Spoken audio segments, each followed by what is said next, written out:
He walked up to him at the final whistle, not to celebrate, not to pose for cameras.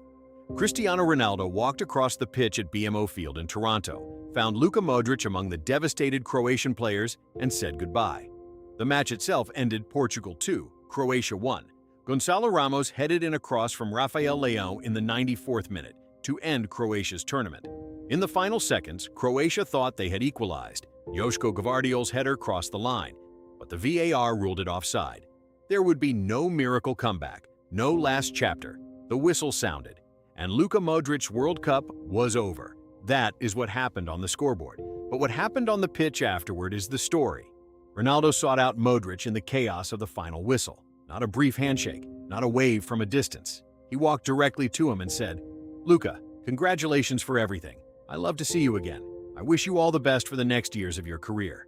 Two men, nearly the same age, who spent 6 seasons as teammates at Real Madrid, winning 4 Champions Leagues together, now standing on opposite sides of a World Cup elimination. One going home, one going forward, both knowing, without saying it out loud, that this is what the end looks like. Luka Modrić is 40 years old. He was born on September 9, 1985, in Zadar, in what was then Yugoslavia. He will turn 41 in September.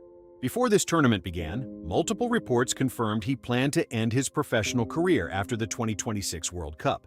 His contract at AC Milan was not renewed. There is no next club. There is no next season. There is only this, a walk off a pitch in Toronto, and the quiet that follows.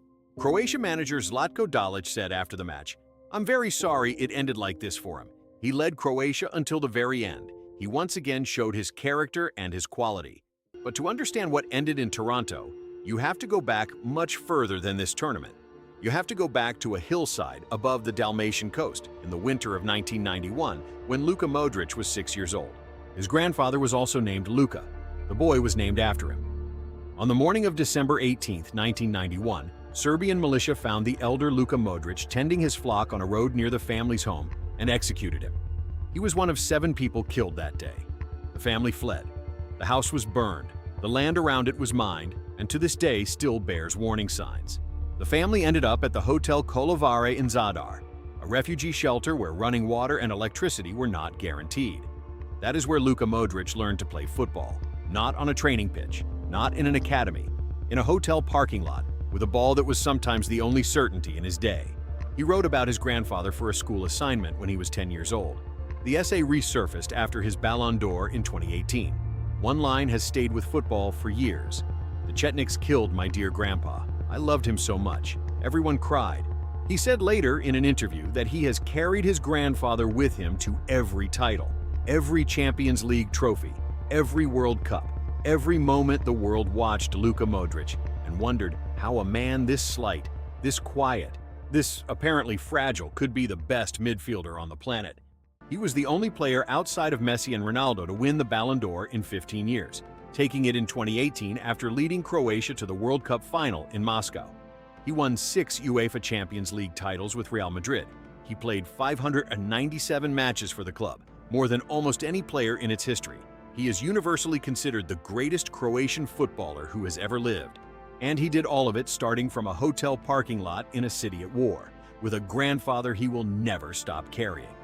This was his 5th World Cup, the first Croatian ever to play in 5. Across 23 World Cup matches for Croatia, he led his country to a final, a semi-final, and a 3rd-place finish. A nation of fewer than 4 million people, born out of a war, competing at the top of world football for 2 decades, with the same man captaining every step of the journey. Now, the journey is done. For American viewers watching on Fox and Telemundo, this story lands in a specific way. Not because of the football, because of the shape of it. The athlete who came from nothing, less than nothing, from loss and displacement and a war that took everything his family had, who built something so extraordinary that the entire world recognized it, and who now walks away on his own terms, in his own time. It is the same weight as watching Kobe Bryant's final game at Staples Center. The same feeling as Derek Jeter's last at-bat at Yankee Stadium. The moment when you understand that what you are seeing will not come again. And Ronaldo understood it too.